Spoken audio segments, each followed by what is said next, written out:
fucking Real Madrid and Shakhtar Donetsk, and they did it again, damn it. The double over Real Madrid.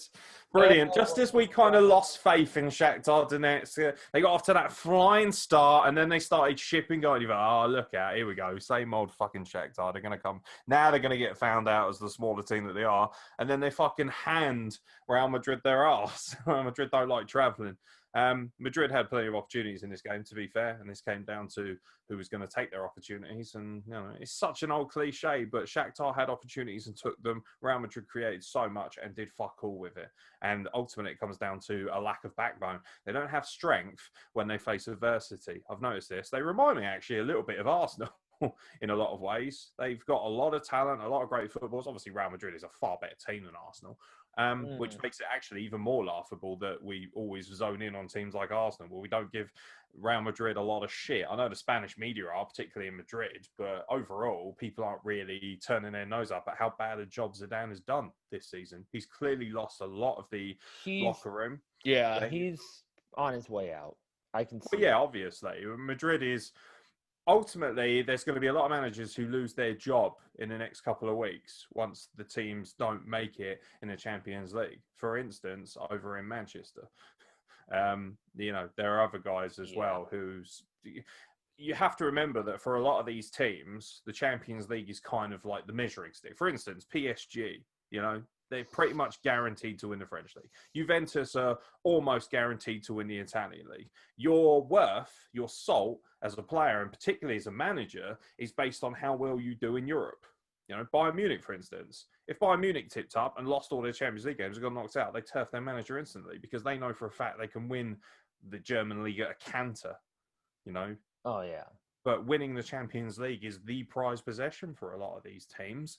And if they don't do well in it for whatever reason, or particularly Europe, especially with the amount of money that's available for winning it or getting to the knockout stages and even just qualifying, people turn their nose up at Arsenal. Top four Arsenal, finishing fourth isn't an achievement. No, but when you get all that extra money in your bank account for qualifying for the Champions League, that is an achievement. And that is all anyone cares about, especially mate over there giving it the old...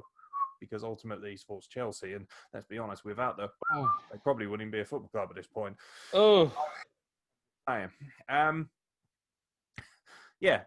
know what? Fuck it. Real Madrid lost. I'm happy about that because I don't like Real Madrid. I don't like the culture of Real Madrid. There's some players that I like.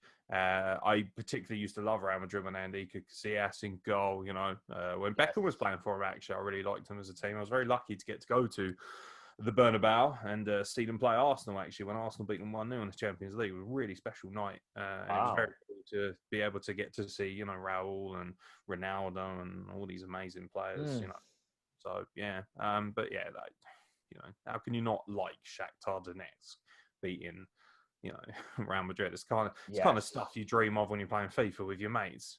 And you upset your very good by beating him with Shakhtar, and he's a much better team. And you think, ha! And that's basically what that was. So, plus, I've seen Donetsk quite a few times, actually. I've had a lot of interactions with their fans. I've actually been to I've just weirdly, for some reason, I've run into Shakhtar quite a few times in person. I think I've seen them about 5 or 6 times in person because they played Arsenal and Fulham in Europe, and I went to a couple of exhibition games that they were involved in as well. And they've always just had great fans and a great passion, and it's a tough place to go. And anyone who doesn't know about Shakhtar Donetsk and their history, about how they were basically born out of a mining industrial area, very much born from the embers of nothing. So, you know what? This is quite special for them to be able to turn up in Europe and do Real Madrid twice. Lol. Very funny. And how about the other game? Borussia Mönchengladbach going down against Inter Milan. Annoying. Which just makes this entire group a clusterfuck.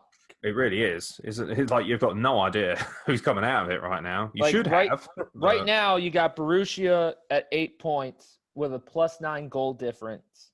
Then Shakhtar and Madrid are at 7. And then Inter at 5. Yeah. So, Inter need to win, and obviously they need a favour from... Inter plays Shakhtar. Yeah. So if Inter win, they will be in. Yeah, if Inter win, they'll be in. There's a fucking thing, a catchphrase you can stick on a newspaper.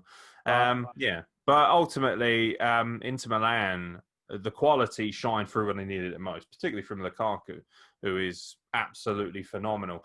There's been a lot of accusations levied at Italian teams, particularly Juventus. A lot of people saying in the Italian press that, if you read things like the Gazzetta del Sport, they love it. The Italians are the most ferocious media when it comes to football. Rather famously, I remember Italy, after they lost the World Cup final in 1994 to Brazil, and Roberto Baggio famously missed a penalty. I remember this as a kid. When they flew back, when they arrived, they had tomatoes thrown at them by their own fans in Italy because they were so furious that they'd lost the World Cup final. I could understand slightly that. more civilized, but it's still, you think, oh dear, just cruel. By the way, Milan have just scored again 4-2. Damn it. Called it. Also, I had Milan in my accumulator, so I'm very happy. Okay. Well, then you're good. Yeah, exactly. I also had over 3.5 goals, so I'm very happy about that too. Ultimately, the Italian press are very vicious, and one of the accusations that's been levelled lately at Juventus in particular is that without Ronaldo, you're shit. And they're kind of levelling that same ferocity at Inter Milan when it comes to Lukaku. But it's a little bit unfair. Oh, if your best player doesn't play well, you're not as good.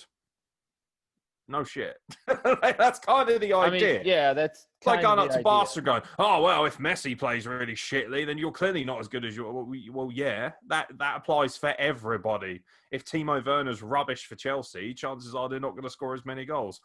Shock horror. Right. Fucking tell me someone I don't know. But, Inter Milan, they needed a result here against a very good Borussia Mönchengladbach side, who, by the way, are going to be furious because obviously if they got a result here, they pretty much would have guaranteed themselves qualification. Yep.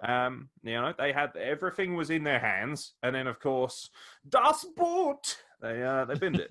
So, is what it is. They did bin it. And it's... This next week is going to make or break a lot of teams getting into the Europa League or the Champions League. Real Madrid could be in the Europa League. Oh, my God. Real Madrid could play FK Carrier Bag.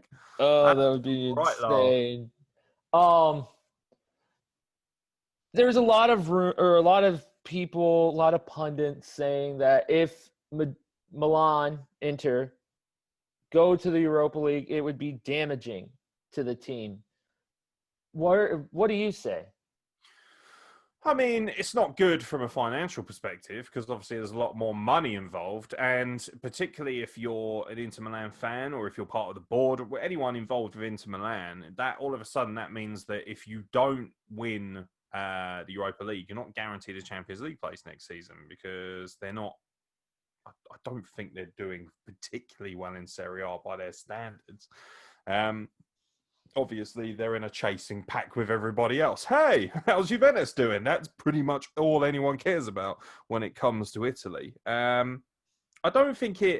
I think that's a bit dramatic. Like, it's not good for Inter Milan dropping into the Europa League at the same time. The thing is, right, when these groups came out, you would have absolutely said Inter Milan, Real Madrid should qualify. But that's because of names, and that's because of glamour. That's because of prestige, dynasties, whatever you want to say. And when you look at both of these teams, actually, they're not nearly as strong as they used to be. They're not the European powerhouses that people think they are. Obviously, they should still be doing well, and they still have a large amount of talent in each side. When you got Lukaku up front, you should be doing well. And same for Real Madrid with all the players they got. They got Benzema and everybody else running around, and you expect them to do well. But it's not like the old days where they had like fucking Raul and Ronaldo and everybody else under the sun playing for them. So for me, is it good that Inter Milan drop in Europa League? From their perspective, no. Is it good for the Europa League? Absolutely, because it means that there's bigger teams. Ultimately, Europa League is actually one of the most exciting knockout tournaments in the world, and people don't realise that because they basically are snobs and only watch the Champions League.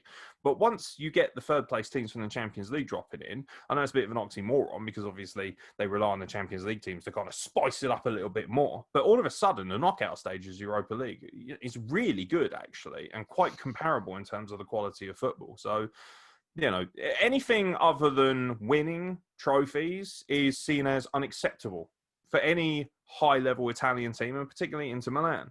I mean, to their credit, they are second in Serie A, but they've also got Sassuolo right up their bumholes, and Juventus are a point behind them too. They're only 1 point clear of sixth place Roma, so it all could change. A couple of bad results here and there, and all of a sudden they find themselves sixth or seventh, and then everyone's like, "Oh shit!" Push the panic button.